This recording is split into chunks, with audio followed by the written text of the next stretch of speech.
Hey guys, welcome back to my YouTube channel. आशा करती हूँ आप सभी मस्त होंगे, अच्छे होंगे और अपनी ज़िंदगी में बहुत कुछ अच्छा कर रहे होंगे। तो मैं जो है एक आदिवासी लड़की हूँ। तो मेरे घर में ये वाला बुक पड़ा था, वीर आदिवासी का। और इसको जो है दीमक खा रहा था। ये देख सकते हैं, अभी स्टार्टिंग हुआ है बस दीमक खाने का। तो फिर मैं सोची कि इस स्टोरी को पढ़ना चाहिए, क्या है इसमें। तो फिर मैं अकेले क्यों पढूं। चलिए आप लोग भी मेरे साथ सुनिए इस स्टोरी को। इस बुक में दिया क्या हुआ है और अच्छा दिया है।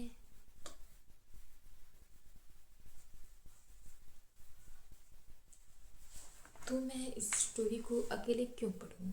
अब मैं पढ़ ही रही हूँ तो फिर आप लोगों के साथ उस चीज़ को शेयर भी करना चाहिए, ताकि आप लोगों के पास ये बुक नहीं होगा तो भी आप लोग मेरे थ्रू जो है इस स्टोरी को जान सकेंगे। तो चलिए पढ़ते हैं स्टोरी। आप लोग ध्यान से सुनिएगा, ओके। कर्मा और धर्मा के बारे में है ये स्टोरी। प्राचीन काल की बात है। कर्मा धर्मा दो जुड़वा भाई हुए। उनकी माँ उन्हें जन्म देते ही चल बसी। बिना माता के वे पले, मतलब बिना उनकी मम्मी तो जो है जन्म देते के साथ में चल बसी थी, तो वो जो है बिना मम्मी के पले बढ़े थे। पिता का जीवन बहुत कष्ट भरा था। वे सही ढंग से कर्मा धर्मा का पालन पोषण नहीं कर सके, पर वे साहसी थे। बच्चों के लिए हमेशा चिंता में रहते थे, उनके लिए भरसक सब कुछ करते थे। कर्मा धर्मा के पिता आदिवासी थे। उनका जीवन जंगली था। जो है कर्मा और धर्मा जो भाई हैं, उनके पिता जो हैं वो भी आदिवासी थे। तो उस टाइम जो है आदिवासी लोग अधिकतर जंगलों में निवास करते थे। जंगल में ही अपने बच्चों के साथ गुजारा करते। जंगली लोग ही उनके समाजी होते। जंगल में किसी तरह की सुविधा मुश्किल से ही मिलती। और जंगल में आप लोगों को तो पता ही होगा कि वहाँ पे कोई भी सुविधा जो है उपलब्ध नहीं होता था। जीवन के लिए हर पल संकट। जंगली जंतुओं से हमेशा संघर्ष होता रहता था। ये दोनों जुड़वा भाई 9-10 साल के हुए तो उन्होंने भी हथियार संभालिए। दोनों जहाँ रहते साथ रहते, दुश्मन पर एक साथ हमला करते। दोनों जुड़वा थे और रहते भी साथ साथ में थे। जैसे जैसे वे बड़े होते गए उनकी वीरता की प्रशंसा होने लगी। लोग उन्हें प्यार करने लगे। वे दोनों बड़ी साहसी थे, विवेकी थे और परोपकारी भी थे। कभी कभी आदिवासियों पर कोई संकट आता तो दोनों भाई डट कर उसका मुकाबला करते। एक दिन दोनों भाइयों ने अपनी समाजी से कहा, हम लोग चलकर सखुए के जंगल में बस जाएंगे। उसकी छाया ऊंची और घनी होती है। सखुआ जो है एक पेड़ है एक प्रकार का। उसकी जो छाया है वो ऊंची और घनी होती है। सखुए की पेड़ की आयु भी लंबी होती है। वहीं हम सुख से स्थायी रूप से रह सकेंगे। लोगों को उनकी बात बहुत पसंद आई। वे जाकर सखुए के जंगल में रहने लगे। कुछ दिन बीते थे कि वहाँ विदेशी के व्यापारी आ धमके। मतलब वो लोग जो है सखुए के जंगल में रहने गए थे, फिर कुछ टाइम हुआ था और इतने में ही जो है विदेशी व्यापारी वहाँ पे आ गए। उन्होंने उन्हें वहाँ से भाग जाने को कहा। वे सखुए के पेड़ काट कर ले जाना चाहते थे। उस समय कर्मा धर्मा वहाँ पे नहीं थे। जब उन लोगों को भागने को कहा गया उस टाइम जो है उस गांव में, उस जंगल में, गांव नहीं, जो है कर्मा और धर्मा नहीं थे। किसी काम से दूसरी जगह चले गए थे। उन्हें जब सूचना मिली वे दौड़े हुए आ पहुँचे। उन्होंने व्यापारियों से लौट जाने को कहा, पर व्यापारी पैसे वाले थे, उसके साथ सैनिक भी थे। वे कर्मा धर्मा की बात नहीं माने और पेड़ काटने लगे। कर्मा धर्मा ने तीर धनुष संभाल लिया और दूर से ही व्यापारियों पर तीरों की बौछार कर दी। उनकी मार के सामने व्यापारी नहीं टिक सके, उन्हें भाग जाना पड़ा। तब कर्मा धर्मा ने आदिवासियों को बताया कि उस सखुए के पेड़ ने ही उसमें अपनी ताकत भर दी है। इसी से वे दुश्मन को हरा सकेंगे। फिर तो निकट के सारे आदिवासी आकर उसी वन में बस गए। सखुए के वन उनके रक्षक थे और वे उन पेड़ों की पूरी मुस्तैदी से रक्षा करने लगे। मतलब कर्मा और धर्मा बोलते हैं कि ये जो सखुए का पेड़ है, इन्हीं से हम लोगों को ताकत मिल रहा है इतना लड़ाई वड़ाई करने के लिए। तो सभी लोग जो हैं आसपास के जितने भी आदिवासी लोग हैं उसी सखुए के पेड़ को जो है फिर बाद में पूजा वूजा करने लगे, पर उन्हें शांति न मिले। विदेशी व्यापारी हार मानने वाले न थे। सखुए के पेड़ का देश विदेश में अच्छा व्यापार होता था।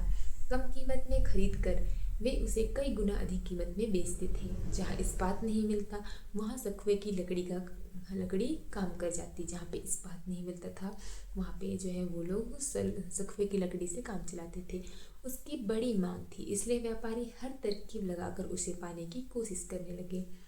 इससे उन जंगली आदिम लोगों का जीवन तबाह होने लगा। मतलब जो आदिवासी लोग हैं उनका जीवन जो है तबाह होने लगा, उनकी नींद जाती। क्योंकि अब आप लोगों को मालूम है कि अगर हमारे जो जंगल में विदेशी लोगों का आक्रमण होने वाला है, वो पेड़ काटने वाले हैं, तो हमको चैन से नींद कैसे आएगा। वे हमेशा चौकन्ना रहते, किसी भी समय उन पर हमला हो सकता था। उनकी जान सदा जोखिम में रहती। पर वे भी जीवट के लोग थे, हिम्मत हारने वाले नहीं थे। उन्होंने भी जान की बाजी लगा दी। कई बार घमासान लड़ाई हुई, आदिवासियों ने हर बार उन्हें खदेड़ भगाया। सखुआ वन उनका जीवन धन हो गया। कर्मा धर्मा से उन्हें बहुत बल मिलता। जो ग्रामीण नहीं कहेंगे, जो जंगल में निवास करने वाले लोग थे, उनको जो है कर्मा धर्मा से बहुत बल मिलता था। इन दो वीर बाकुरों को पाकर वे प्रसन्न थे। व्यापारियों से हुई हर लड़ाई में वे ही अगुआ रहते। अगुआ मतलब कि जो सामने सामने में रहते, लीडर कह सकते हैं। हाँ, उनकी तीरंदाजी से वे सभी डरते, हमेशा बचकर रहने की कोशिश करते। भीतर ही भीतर व्यापारी उन दोनों से खौफ खाते, उन्हें मार डालने की चेष्टा करते। पर कर्म धर्मा इतनी आसानी से उनके चंगुल में फंसने वाले नहीं थे। कर्म धर्मा वीर तो थे ही, उन्हें संगीत में बड़ी रुचि थी। आदिवासी संगीत को भी उन्होंने काफ़ी आगे बढ़ाया। उन्होंने कई तरह के बाजों का आविष्कार किया। बाजा वाला बाजों लोगों में कला के प्रति रुझान जगाया। लोहार पर्व के दिन उनके संगीतों को लोग चाव से गाते। आदिवासियों में उन्होंने आपसी प्रेम जगाने का हर उपाय किया। यार पलकता क्यों नहीं है। व्यापारी भी कर्मा धर्मा के इस संगीत प्रेम की बात जान गए। जंगल में कहीं कहीं संगीत होता तो वे अपना आदमी भेजते। वह कर्मा धर्मा के पीछे पीछे लगा रहता और उनके बारे में जानकारी जुटाता रहता। पर कर्मा धर्मा भी बड़े ही चतुर थे। वे दोनों भी व्यापारियों की चाल समझ रहे थे, इसलिए हमेशा चौकन्ना रहते। वे संगीत कार्यक्रमों को अक्सर छिप कर देखते या रूप बदल कर रहते, जिससे खुफिया समझ नहीं पाए। एक बार जोर जोर से संगीत का कार्यक्रम चल रहा था। अचानक सखुए के जंगल में आग लग गई। आदिवासी हाहाकार कर उठे, पर कर्मा धर्मा ने साहस के साथ इस संकट से बचने की राह भी ढूंढ निकाली और आग पर काबू पा लिया। उनके सभी समाजी उन्हें और अधिक आदर देने लगे। कुछ दिन बीतने पर आदिवासियों का एक बड़ा त्योहार आया। सभी उसमें खुश होकर भाग ले रहे थे। तभी व्यापारी के सधे हुए सैनिकों की टुकड़ी उन पर टूट पड़ी। उस समय कर्मा कहीं बाहर चला गया, केवल धर्मा ही था। सैनिकों ने झपट कर उसे ही घेरे में ले लिया। धर्मा ने बड़ी देर तक डटकर मुकाबला किया, पर अकेला कब तक लड़ता। अंत में मारा गया। मतलब यहाँ पे जो है धर्मा मर गए। यहाँ पे व्यापारी सैनिकों ने उनको जो है मार दिया। धर्मा के मरने के साथ ही सारे आदिवासी उरांव खिन्न हो उठे। उनमें धीरज न रहा। वे कर्मा की प्रतीक्षा करने लगे। दिन रात वे अपने को काल के जबड़े में कैद महसूस करने लगे। कर्मा ने लौटकर अपने को काल के जबड़े में कैद महसूस करने लगे। अरे यार, यहाँ पे थोड़ा सा प्रिंटिंग मिस्टेक है, तो कैद महसूस करने लगे, इतना ही। फिर कर्मा ने लौटकर सारी बात सुनी।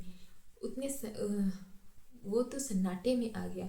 वह अपने भाई के खून का बदला लेने के लिए पागल हो उठा। उसने उरांव लोगों से कहा, धर्मा सखुए के पेड़ के रूप में जीवित है, वह मरा नहीं है। तुम लोग जान लाकर उसकी रक्षा करो, वह तुम्हारी रक्षा करेगा। कर्मा की बात पर सारे उरांव लोग एकजुट हो गए। अब वे साहस से भर उठे और किसी भी क्षण आने वाली मुसीबत का सामना करने के लिए तैयार थे। तभी एक दिन फिर व्यापारियों के सैनिक ने हमला कर दिया। व्यापारियों ने सोचा था कि कर्मा अब अकेला है, धर्मा की तरह उसका भी सफाया कर देंगे। उसके बाद निष्कंटक होकर सखुए काट कर व्यापार करते रहे। अच्छा, मतलब कि धर्मा के मरने के बाद जो है व्यापारी लोग सखुए के पेड़ को काट काट के व्यापार करने लगे थे। लेकिन इस बार वे लोग भी चौकन्ने थे।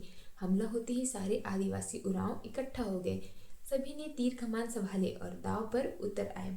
घनघोर लड़ाई होने लगी। सैनिकों की टुकड़ियां मरती और दूसरी टुकड़ियां आ जाती। जैसे ही एक मतलब सैनिक का टुकड़ी एक जो है वो मरता था तो वैसे ही उसमें दूसरा आ जाता था। आदिवासी भी भारी संख्या में मरे और हताहत हुए। अपने को बचाते हुए कर्मा भी रौद्र रूप धारण करके लड़ रहा था, पर युद्ध खत्म होने का नाम ही नहीं ले रहा था। लड़ाई बढ़ती ही जा रही थी। व्यापारी मानते नहीं थे और उरांव भी अपनी धरती को छोड़ने वाले नहीं थे। होते होते एक पखवाड़ा बीत गया। भादों के शुक्ल पक्ष की एकादशी आई। उस दिन सैनिकों की कई टुकड़ियों ने जंगल को चारों ओर घेर लिया। स्वयं कर्मा भी घिर गया। फिर भी वह निर्भय होकर लड़ रहा था।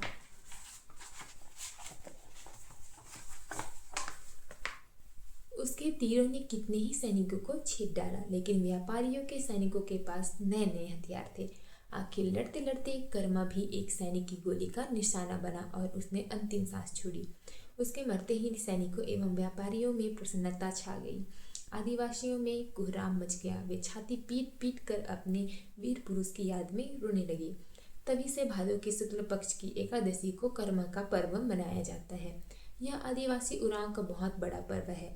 अब ऐसे हिंदू भी जो आदिवासी नहीं है इस पर्व को मनाते हैं, पर आदिवासियों में इसका बड़ा महत्व है। इस दिन अखरा मतलब कि जो गांव है उसके बीच में एक क्या कहेंगे वहाँ सभागार टाइप, घर नहीं पर जैसे एक जहाँ पे सभा बैठता हो ऐसा जगह को जो है अखरा बोलते हैं। इस दिन अखरा में सखुआ वृक्ष की एक डाली रोपी जाती है। अखरा नाच के मैदान को कहते हैं। हाँ मतलब नाच का मैदान कह सकते हैं जहाँ पे कोई भी कार्यक्रम होता है। इस डाली की पूजा की जाती है। जो सखुआ वृक्ष है उसकी डाली की पूजा की जाती है। पूजा के पहले 24 घंटे का उपवास किया जाता है। रात भर नाच गान चलता है और गीतों में कर्मा धर्मा की वीरता की गाथा गाई जाती है। तो आज हम लोग जो है बस एक ही स्टोरी पढ़े कर्मा और धर्मा का। जो ये स्टोरी जो है उरांव समाज में फेमस है। तो अगर आप लोगों को ये स्टोरी अच्छा लगा होगा तो लाइक करें, कमेंट करें और मेरे चैनल को सब्सक्राइब करें ऐसी ही वीडियोस के लिए। और सपोर्ट भी ज़रूर करें मेरे को। मैं अभी जो है न्यू यूट्यूबर हूँ तो मेरे को भी ज़्यादा कुछ आइडिया नहीं है, इसलिए सपोर्ट करें। तो बाय बाय, गुड नाइट।